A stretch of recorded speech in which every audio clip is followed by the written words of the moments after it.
Welcome आप तमाम विद्यार्थियों का फिजिक्स फॉर यू के इस यूट्यूब चैनल पर। हम लोग लास्ट क्लास में कैपेसिटर के प्रकार पढ़े थे, जो 3 प्रकार का होता है। स्फेरिकल पैरेलल प्लेट कैपेसिटर, समानांतर पट्टिका संधारित्र, दूसरा स्फेरिकल कैपेसिटर गोलीय संधारित्र, और तीसरा सिलेंड्रिकल कैपेसिटर बेलनाकार संधारित्र। उसमें हम लोग पहले जो समानांतर पट्टिका संधारित्र है उसकी धारिता का व्यंजक हम लोग प्राप्त कर लिए थे। पहले में C बराबर आया था एब्सोल्यूट नॉट S/D, और दूसरा उसी समानांतर पट्टिका संधारित्र की धारिता निकाला गया था जब उसके बीच किसी यौगिक परावैद्युत कंपाउंड है ना परमिटिविटी जो था है ना मीडियम को रखने पर फार्मूला प्राप्त किए थे। C बराबर एब्सोल्यूट नॉट S/D इंटू है ना 1 - 1 ये हम लोग फार्मूला प्राप्त कर लिए थे। यानी समानांतर पट्टिका संधारित्र की 2 तरह से धारिता हम लोग प्राप्त किए थे। आप जो 2 टाइप का बचा हुआ है, स्फेरिकल कैपेसिटर और सिलेंड्रिकल कैपेसिटर, यानी गोलीय संधारित्र और बेलनाकार संधारित्र। आज हम लोग इस वीडियो के माध्यम से दोनों टॉपिक की चर्चा करेंगे। तो हमारा पहला टॉपिक है capacitance of A spherical capacitor, गोलीय संधारित्र की धारिता। Capacitance of A spherical capacitor, गोलीय संधारित्र की धारिता। इस गोलीय संधारित्र की धारिता 2 तरह से निकलती है। पहला, व्हेन आउटर स्फीयर इज अर्थिड, जब बाहरी गोला मुद्रित हो। व्हेन आउटर स्फीयर इज अर्थिड, यानी जब बाहरी गोला को हम लोग मुद्रित कर देते हैं तो उस कंडीशन में हमारा धारिता क्या निकलेगा। और दूसरा हमारा व्हेन इनर स्फीयर इज अर्थिड, यानी कि जब भीतरी गोला मुद्रित रहता है तो उसका धारिता कैसे निकलेगा, है ना। इसकी चर्चा हम लोग अभी करने जा रहे हैं। तो पहले हम लोग देखेंगे व्हेन आउटर स्फीयर इज अर्थिड, जब बाहरी गोला मुद्रित हो तो उस कंडीशन में है ना इसकी धारिता कैसे। मान लेते हैं कि एक गोलीय संधारित्र है,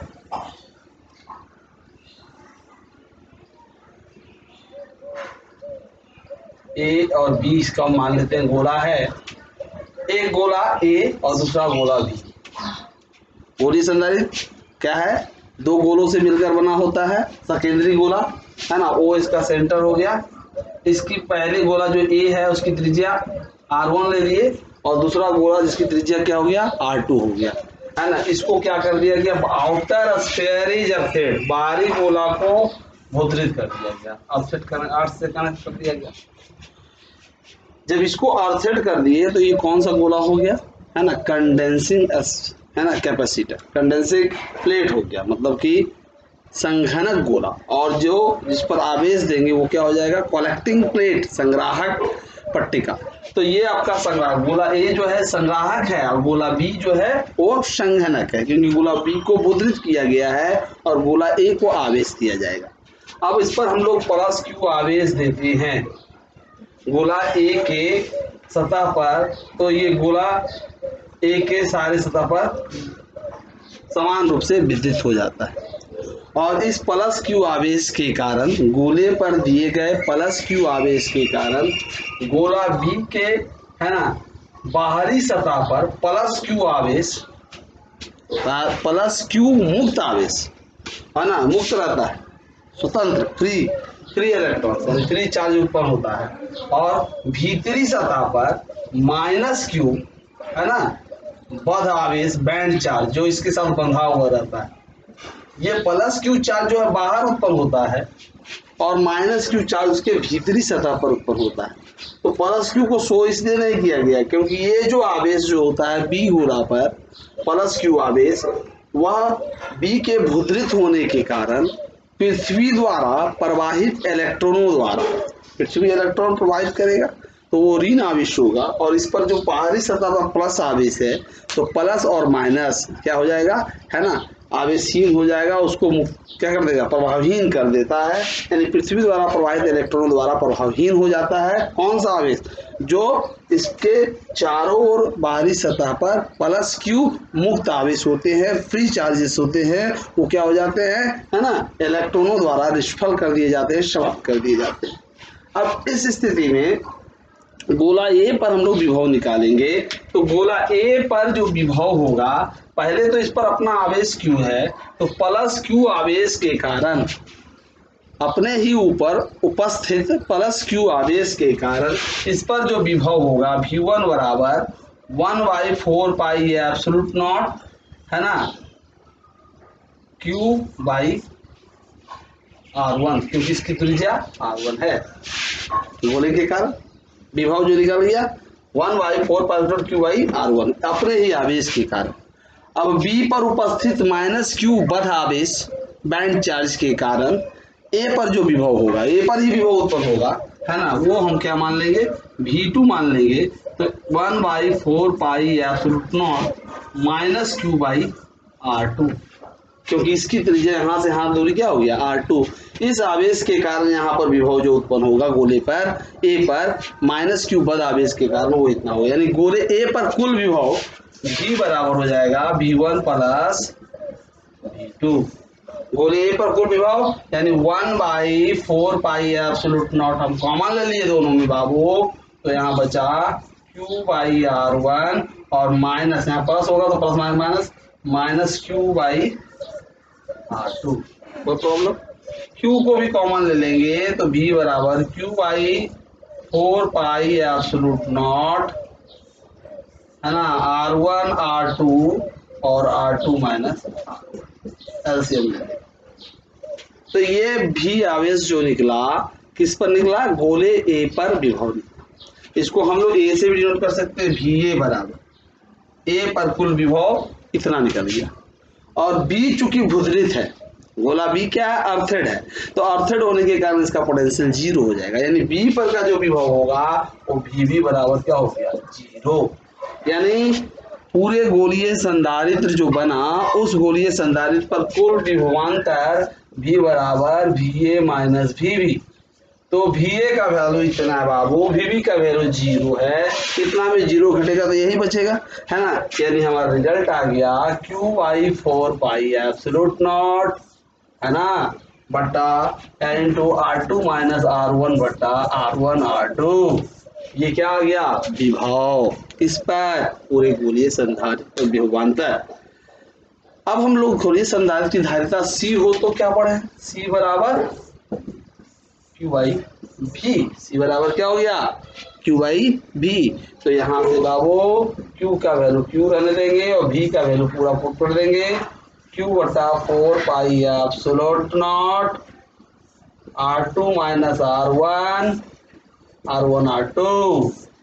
Q से Q क्या हो गया, कैंसिल, ये ऊपर चल जाएगा, तो रिजल्ट आ गया 4 एब्सोल्यूट नॉट, ये भी ऊपर जाएगा, R1 R2 बटा R2 माइनस R1, C बराबर, ठीक है।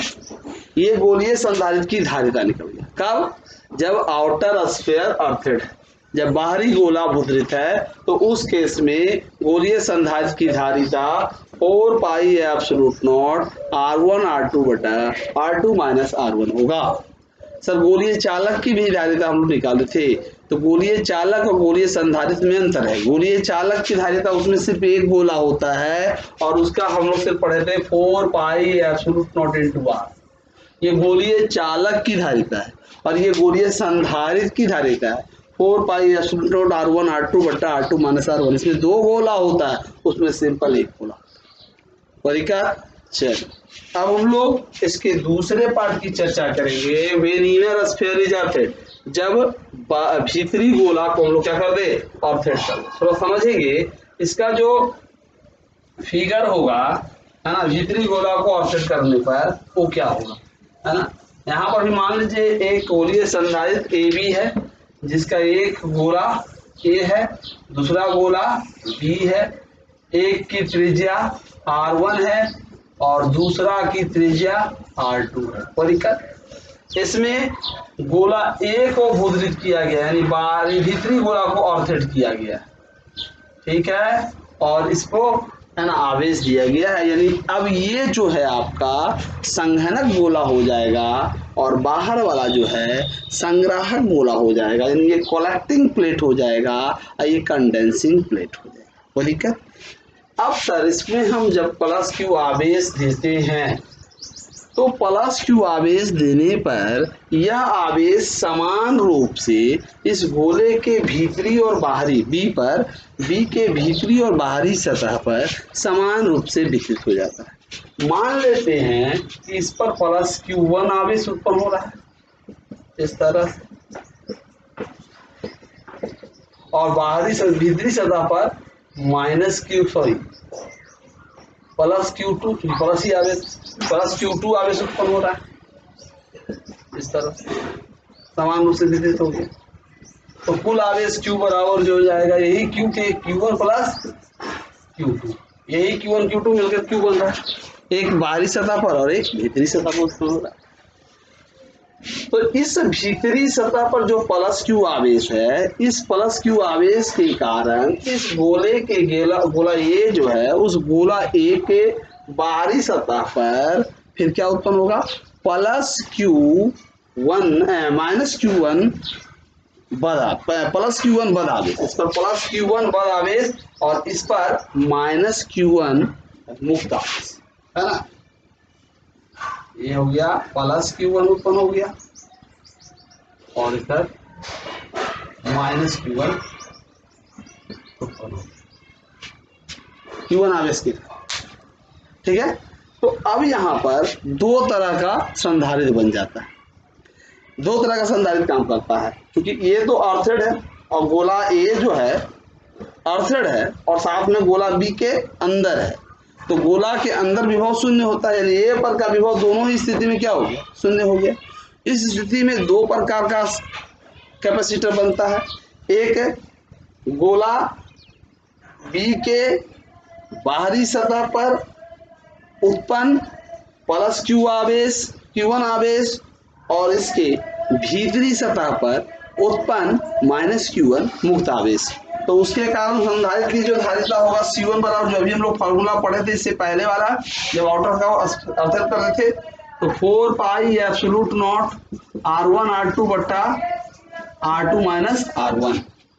उस गोले के कारण जो प्लस Q1 आवेश यहाँ है और इस पर माइनस Q1 आवेश यहाँ है ना, माइनस Q1 मुक्त आवेश, सॉरी बद आवेश, है ना, बैंड चार्ज, और ये प्लस Q1 आवेश था ही। तो इन दोनों आवेश के कारण जो धारिता उत्पन्न होगा ये, और दूसरा संधारित्र जो बनेगा वो सिर्फ गोला बी के भीतरी सतह पर, है ना, बाहरी सतह पर मुक्त आवेश जो Q1 है और पृथ्वी अर्थेड इन दोनों के बीच बनेगा, यानी ये सिर्फ एक गोलीय चालक हो जाएगा। तो गोलीय चालक की धारिता क्या हो जाता है? C2 बराबर 4 पाई एब्सोल्यूट नॉट, क्योंकि ये गोला इसके ले रहे हैं तो R2, अब बताया ना गोलीय चालक का धारिता इतना होता है, तो ये गोलीय चालक की भांति कार्य करेगा पृथ्वी और इसके बीच जो संधारित्र बनेगा।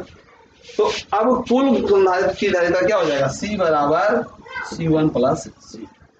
यहाँ पर दो संधारित्र का काम कर रहा है, इसलिए पहले संधारित्र का धारिता ये हो गया और दूसरा संधारित्र जो पृथ्वी और गोले बी के बाहरी सतह से बना उसके संधारित्र की धारिता ये C2 हो गया।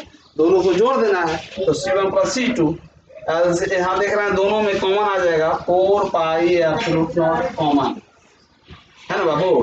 तो यहाँ से R1 R2 बटा R2 माइनस R1 और यहाँ से सिर्फ R2, 4 pi absolute not LCM R2 minus R1, यहाँ से R1 R2 और ये गुना होगा R2,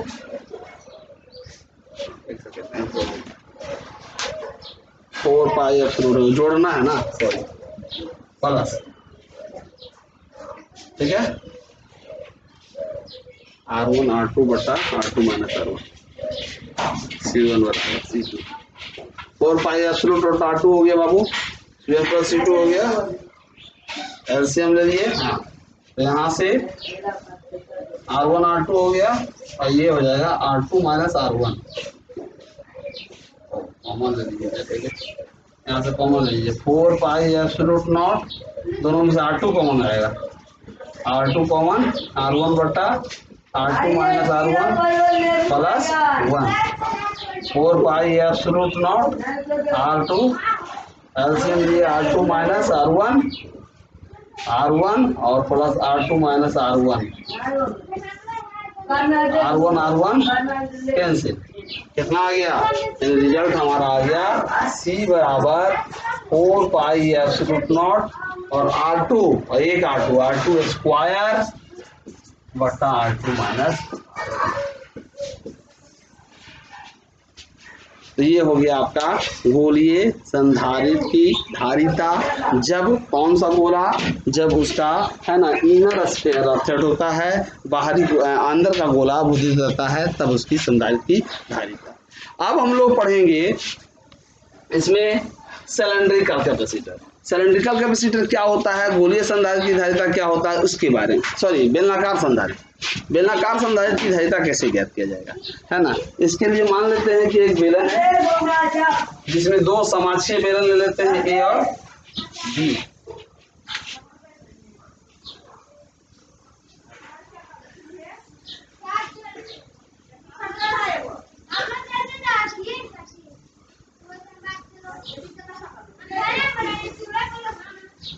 ए और बी प्लस क्यू आवेश और माइनस क्यू आवेश अंदर उत्पन्न होगा, इसको ऑफसेट कर दिए। तो ये संग्राहक समाक्षीय है, एक की त्रिज्या R1 और एक की त्रिज्या R2, है ना। ये आ गया बेलनाकार, क्या हो गया संधारित्र।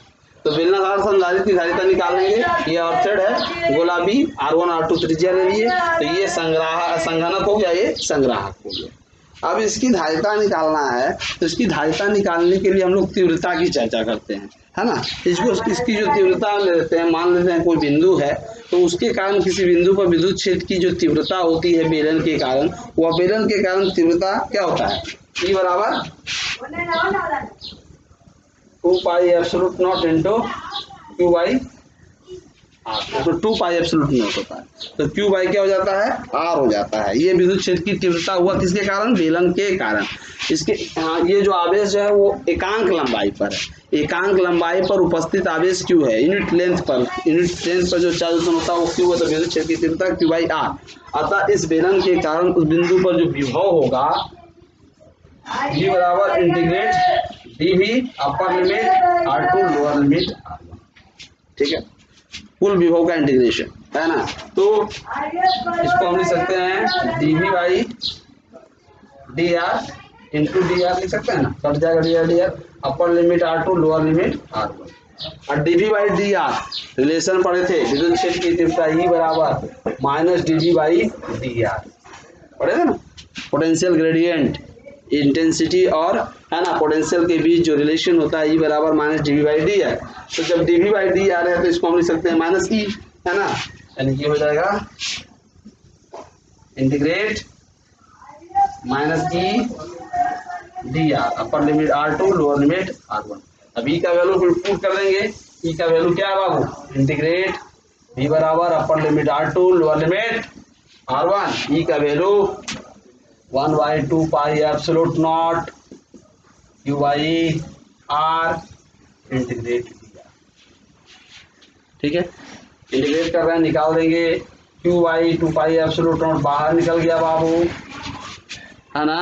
तो बचा क्या, integrate 1/r dr upper limit R2 lower limit R1। 1/r का integration log E base are होता है, माइनस बाहर निकल गया, माइनस को हम बाहर निकाल दें, ठीक है, माइनस, है ना। क्यू बटा 2 पाई एब्सोल्यूट नॉट और ये 1/r का minus log E base are होता है integration upper limit R2 lower limit R1, minus बाहर निकल गया, minus minus plus Q by 2 pi absolute nought एक बार लॉग ई base upper limit R2 R की जगह और minus log E base R1। ठीक है, यहां से हमारा जो रिजल्ट आ जाएगा वो V बराबर Q by 2 pi absolute nought log E base common लेंगे तो R2 ऊपर R1 नीचे, ये विभव निकल गया। अब बेलनाकार संधारित्र की धारिता C हो तो C बराबर क्या पढ़े हैं, C बराबर आपका क्या हो जाएगा Q बाई V। C बराबर Q बाई V, Q का मान Q रहने देंगे और V का मान क्या रखेंगे, ये वाला उठाकर रख देना है। तो Q बटा 2 pi absolute nought log E base R2 minus R1। ये क्या हो गया, Q से Q कैंसिल, ये ऊपर चल जाएगा, यानी 2 pi absolute nought log E base R2 minus R1। ठीक है, अब ये हुआ एकांक लंबाई पर। अगर गेलन की लंबाई L हो तो L लंबाई पर जो हो जाएगा वो क्या हो जाएगा, इसलिए विद्युत क्षेत्र की धारिता C बराबर 2 pi absolute not into L। एकांक लंबाई का इतना है तो L लंबाई का L से गुना हो जाएगा log E बेस R2 बटा R1। ये हो गया बेलनाकार संधारित्र की धारिता। इस प्रकार आप लोगों ने तीनों तरह का संधारित्र की धारिता का व्यंजक प्राप्त किया, चाहे वो बेलनाकार संधारित्र हो, गोलीय संधारित्र हो या समानांतर पट्टिका संधारित्र। तीनों तरह की धारिता का व्यंजक आप लोग को एक्सप्रेस कर दिया गया है। अब इन तीनों को है ना व्हाट्सएप के माध्यम से आपको नोट्स दे दिया जाएगा। नोट्स को देखकर और वीडियो को देखकर आप लोग समझेंगे और समझकर उसको फिर अपने कॉपी में लिखेंगे। ठीक है, आज का वीडियो यहीं तक रखते हैं और आगे हम लोग कैपेसिटर जो है जैसे संधारित्र है वो संधारित्र का संयोजन पढ़ेंगे, सीरीज कॉम्बिनेशन और पैरेलल कॉम्बिनेशन, यानी श्रेणी क्रम संयोजन और समानांतर क्रम संयोजन। अब लगभग 2 वीडियो में ये चैप्टर आपका समाप्त हो जाएगा। आप लोग को से उम्मीद है, आप लोग को आग्रह है कि आप लोग सभी है ना जो भी नोट्स दिया जा रहा है उस नोट्स को बारीकी से उतारते जाएं और वीडियो के माध्यम से उसको समझने का प्रयास करें। साथ ही अपना कमेंट भी लिखें, है ना, और अब तक जो इस चैनल को सब्सक्राइब नहीं किए हैं वो सब्सक्राइब भी कर लें। और कमेंट में आप व्हाट्सएप पर कमेंट लिखें कि किस तरह का कोई समस्या है आपके साथ, कोई थ्योरी नहीं समझ में आ रहा है तो आप उसको लिखने का प्रयास करें ताकि हम समझ सकें कि आपके पास क्या समस्या है और उस समस्याओं को हम फिर अगले वीडियो के माध्यम से उसको दूर करने का प्रयास करेंगे। धन्यवाद। आप लोग घर में रहें, सुरक्षित रहें, सावधानी रहें, क्योंकि नवादा में संक्रमण का ग्राफ जो है बहुत तेज़ी से बढ़ रहा है। आप तमाम विद्यार्थियों और अपने परिवारजनों से यह आग्रह है कि बिना मतलब के घर से बाहर ना निकलें। धन्यवाद।